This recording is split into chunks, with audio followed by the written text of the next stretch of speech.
End British ties and independence cries. I am, as always, your host, Christopher Paul Dugdale, DMA. We are Duncanville High School in these United States, and today is December 2nd, 2020. And on this date in history, 19 years ago today, my son was born. That's Zachary Nathaniel Dugdale. We spent all night in the hospital the day before he was born because, she was in labor. And then, like 10:30 that morning, the doctor was like, yeah, you know what? It's going to be a couple hours, so I'm going to go get some lunch. I'll be gone, but I'll be back, and I'm going to leave you in good hands. Don't worry about having a baby. 11 o'clock that morning, he was born, so the doctor wasn't there, and it was like, oh, no. And then he was born. So happy birthday, Zach, and I love you. And to everyone else, happy son being born day.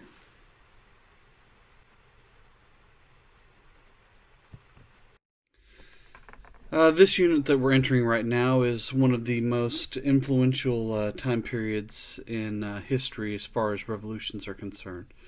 Uh, this is what eventually will inspire the Russian Revolution, which is inspired by the French Revolution, which is inspired by the American Revolution, where basically all conventions are thrown out and all the people who thought that they were protected no longer are protected. Okay, so let's look at this. So the seeds of the French Revolution they come from really the 7 Years' War and revenge. Uh, what happens at the end of the 7 Years' War is France loses all of its territories to Great Britain, and well, you know, they're angry. They want revenge, so they help support the Americans during the American Revolution. Uh, so Britain rules through Parliament at this time, and all of these colonies over here in the Americas were able to make their own laws without any type of interference from Great Britain, or in some cases, well, Great Britain consolidated all their lands, so they were able to do whatever they wanted. Okay, and to pay for the war, the 7 Years' War, Britain's going to tax all the colonies, which is going to cause a major problem with the colonies who had not been taxed previously. So, here we go, everybody. So, everything here in the United States starts with the Declaration of Independence. Now, one of the strange ironies of the Declaration of Independence, whenever the colonies do declare their independence, they had already had an army, a navy, and a marines for well over a year. Okay, they also had a post office. Okay, so there were some things that predated the Declaration of Independence in the United States.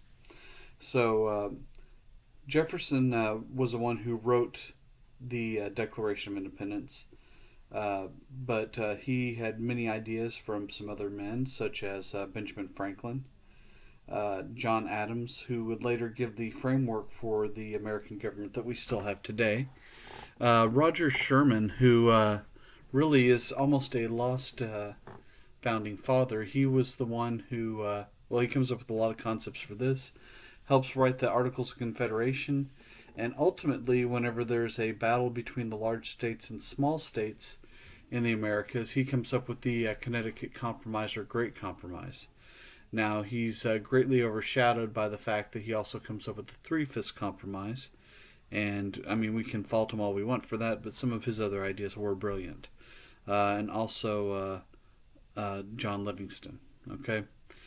I'm sorry, Robert Livingston. So these list the reasons for independence, the grievances that they had with the crown, and also form a basic government that was described by John Locke. Okay, the 39 people that signed the Declaration of Independence were signing their death warrants because they are signing a piece of paper saying that we will actively engage you in combat for our own freedoms, and we're willing to kill to do that. If you're wondering where the 39 comes from, it's 3 delegates from each one of the 13 colonies. So, some of the other contributors to the Constitution Declaration of Independence We'll start off with Montesquieu on the top left hand side. He's one of the people that developed the concept of separation of powers, and he really liked some of the things that were going on with Great Britain at the time. But when the United States forms their governments, they go a few steps further than what Great Britain did. John Locke, in the bottom left hand side, comes up with the ideas of natural rights, life, liberty, and property, which are described in the Declaration of Independence. And most of what they were doing, the right to overthrow the government if it doesn't take care of the people, does come directly from John Locke. Thomas Hobbes, on the top right hand side, comes up with the idea of social contracts, basically a unofficial agreement that you make with the government that you give your fealty to well, anyway, you have their support. He also talks about natural liberties and equality before the law. Whenever he talks about equality, he's not talking about social equality or economic equality, but just equality as far as rights before the law. Jean-Jacques Rousseau talks also about the social contract and believes that everyone should participate in democracy. Okay, so Second Continental Congress, they're going to name George Washington the head of the Continental Army, and they do this because he was from the largest state, and as a result of him being from the largest state from the South, most of the troublemakers in the American Revolution were from Boston, so this is a way of tying the colonies together to have someone from another region of the country to lead the armies. If you read the diaries of the people, though, in the Second Continental Congress, you'd probably be ashamed and embarrassed to know that part of the reason that they chose Washington was because he was tall. And one person said he looks like he could command men. So, thank God he was not short. Otherwise, they might have chosen, Joseph Smithson, okay, who doesn't exist but very well could, who might not have done everything that he did. So anyway, by the way, George did not have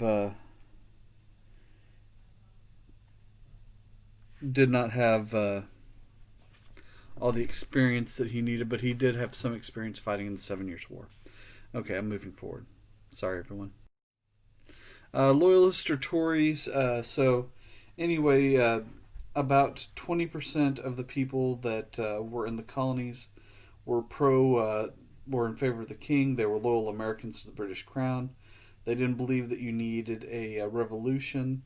One of the people behind this was a man by the name of Charles Inglis, who wrote a response to Thomas Paine's Common Sense. The Patriots or Whigs. This is about 20% of the population as well. So the Patriots are the 20% that want to get their independence. They number about the same as the Loyalists. Okay. You also had a group of people in England called the Whigs. This is a party that's in favor of Parliament. They didn't want to fight family members over here across the pond. And so it's about 50-50 on, it's 20-20 on the people that actually wanted to fight. The truth is the Patriots were far more ruthless, and their ruthless ability was able to, help get the things done that they wanted to get done. Okay? And then I have a certain term for the majority of the people, which were apathist, and these are people that didn't care about the revolution. They didn't want to fight. All they wanted was to go about their normal lives in peace. If they had to pay taxes, so be it. But eventually they will give in to the Patriots because eventually the Patriots do win. And again, all they want to do is not fight. Okay, so anyone who has this idea that 80 or 90% of the colonists were on the side of the Patriots, that's not really the case. Okay, so the major reason that the colonies won was because of support from France. France supplied 95% of our gunpowder. from 1774. So 2 years before the Declaration of Independence, they started sending over gunpowder. So gunpowder money, and eventually they'll send over troops at the after the Battle of Saratoga. The Marquis de Lafayette, at the age of 19, he became a general because his family donated $200,000 to the cause of the American Revolution. Yorktown was the site of the final victory where Washington defeats the British. He has a lot of help from the French fleet and the French army, but they were able to close off Cornwallis and defeat the British. And shortly after that defeat, the Parliament decided that they were going to, end the war, and it took 2 years for them to come up with a peace treaty. But that's where all the fighting was ended, was in Yorktown, which is in the state of Virginia. So the Treaty of Paris of 1783. So part of the treaty that was signed with France, the Treaty of Alliance after the Battle of Saratoga, said that we would not negotiate with Britain, and they would not negotiate with Britain without the other present. And we found out we could get a better deal, so we dumped France at the negotiating table. So as a result of this, Britain recognizes the U.S., and the U.S. that they recognize is not just the 13 colonies, but all the way to the Mississippi River, including the Ohio River Valley and all of the area between the edge of the 13 colonies and the Mississippi River, which had been seized from the French at the end of the French and Indian War, or 7 Years' War in Europe. Okay? Britain's going to keep Canada, and Florida goes from Britain to Spain. France gets back all of its colonies in Africa and in the Caribbean and in Asia. And then the U.S. agrees to pay all debts to Britain and the Loyalists.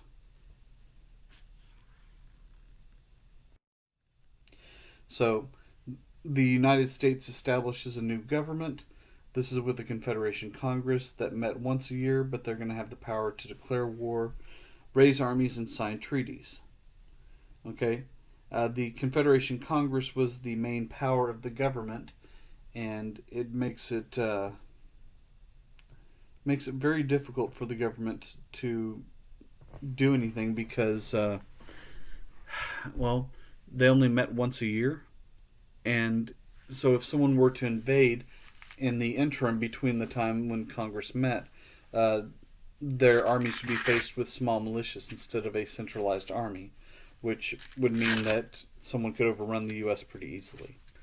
So it's because of that, the inability to, for states to negotiate with each other, that it's replaced. Okay. So anyway, it couldn't regulate commerce or trade, especially between states.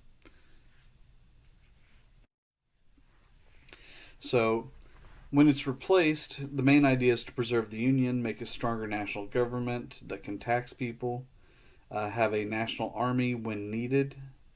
Although the once the U.S. is established in 1789 under the new Constitution, whenever the United States goes to war in both 1846 and in 1812, it is done so without any type of standing army to combat the forces that the United States was going to face.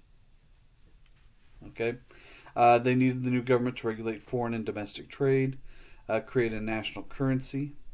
Okay? So it's really wealthy groups that were able to go and make and talk about this new form of government. So what's established? Well, going with Montesquieu's separation of powers or checks and balances, it would prevent one branch of the government from becoming too powerful. Now, the idea is that you don't want the president to become too powerful, but it also prevents Congress and the Supreme Court from doing the same. The government is led by an executive branch that enforces laws. This is led by a president who has to be at least 35 years old and born in the U.S. They can appoint federal judges, and they have to approve or veto legislation. Veto means reject.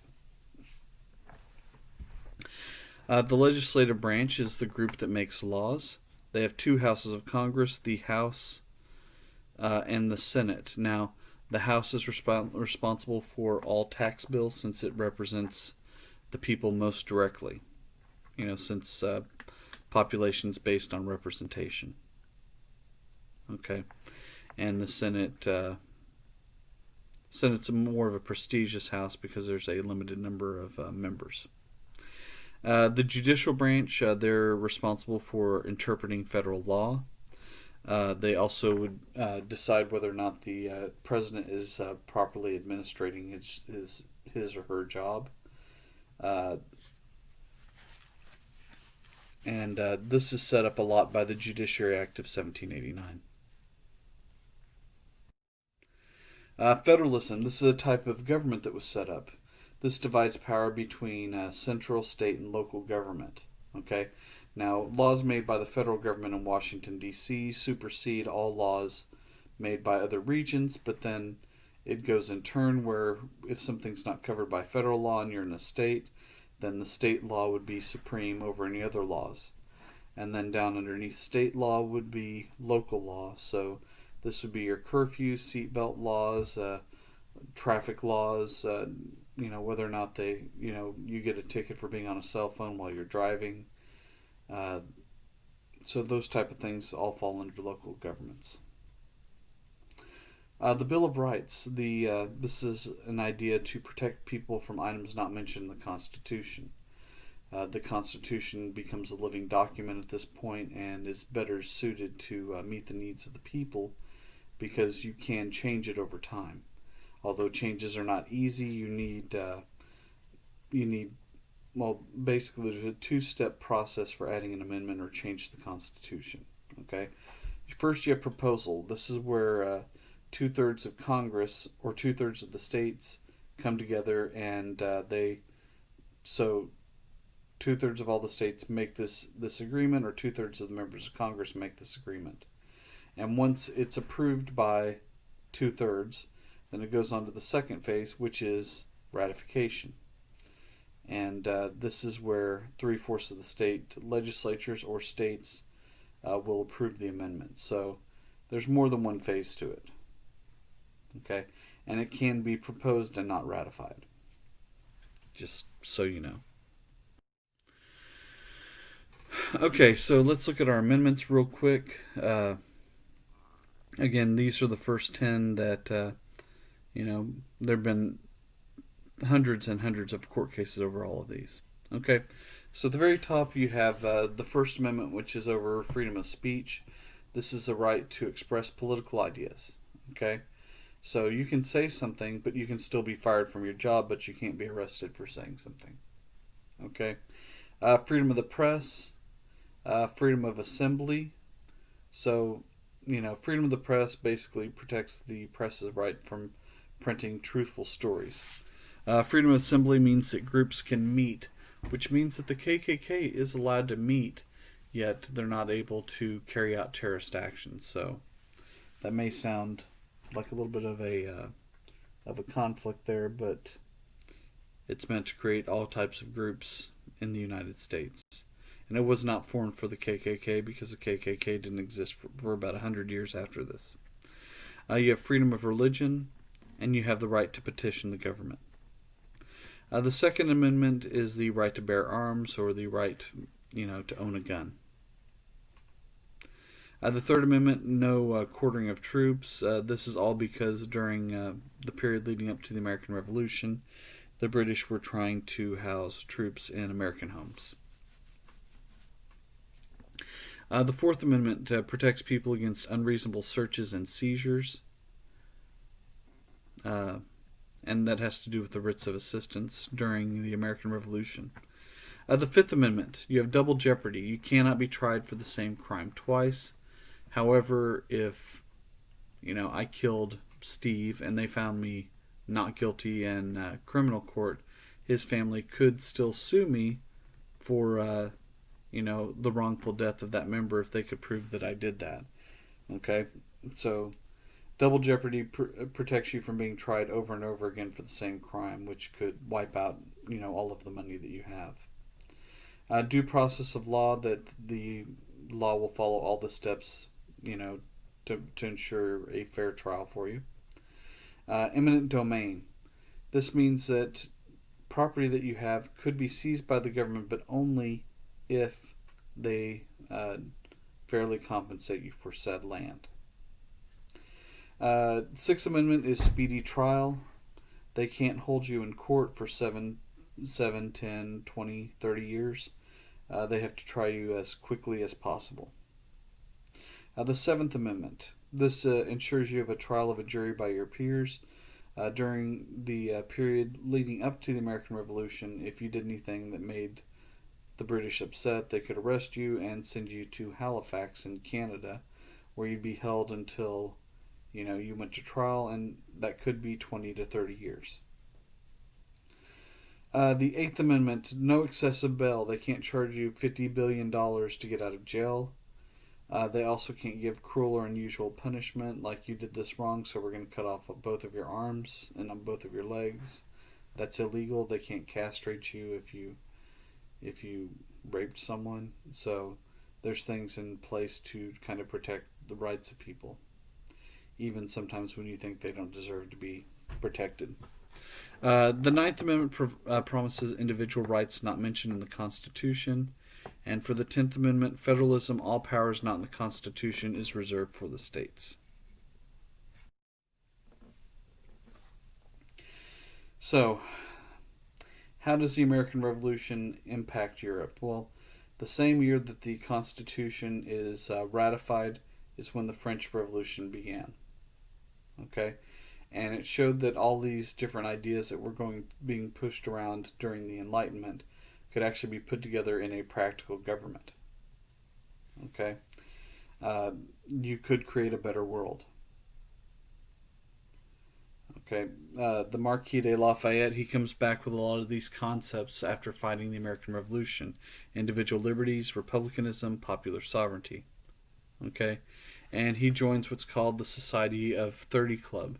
And he will become a national hero, and it actually saves him a few times from being killed by members of a mob going to kill the better off people, because he does represent this liberty.